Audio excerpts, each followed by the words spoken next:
le marocain est très difficile à digérer. Si on veut vraiment l'intégrer, vous intégrerez peut-être facilement la première génération, mais la deuxième et troisième seront difficiles à digérer, car les cellules marocaines, les gènes, l'hérédité, tout cela jouera. Personnellement, en ce qui me concerne, je suis contre la participation des Marocains aux élections en pays étrangers.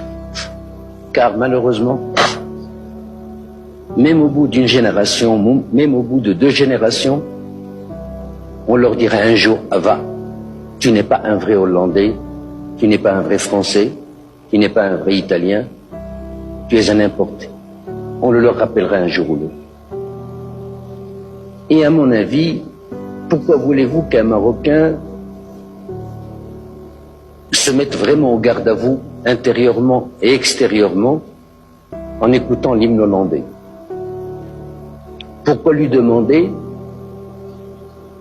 30 ans après ou 60 ans après, d'aller comme un Français ou comme un Allemand, le drapeau national sur l'épaule, aller se faire tuer pour l'Allemagne, pour la France ou pour l'Italie? À mon avis, c'est même immoral. On ne peut pas avoir de drapeau. Car on ne peut pas oublier l'ancien et on n'a pas tout à fait acquis le nouveau. Il vaut mieux laisser chacun chez soi, mais prôner la fraternité humaine, l'égalité humaine, les droits de l'homme, ça oui. Mais l'intégration n'est bonne ni pour l'intégrer ni pour celui qui intègre.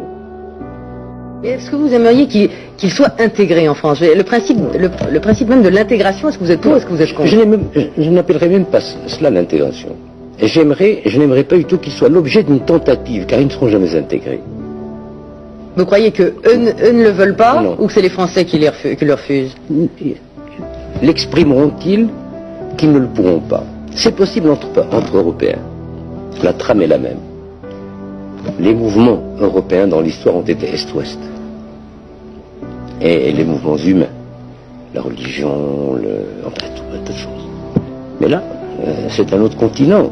Et vous n'en avez que faire. Ce sera de mauvais Français. Ce seront de mauvais Français. Enfin, vous nous découragez de chercher à intégrer. Je vous décourage en ce qui concerne les miens, les Marocains, d'essayer des détournements de nationalité, car ils ne seront jamais 100% français. Ça, je peux vous l'assurer.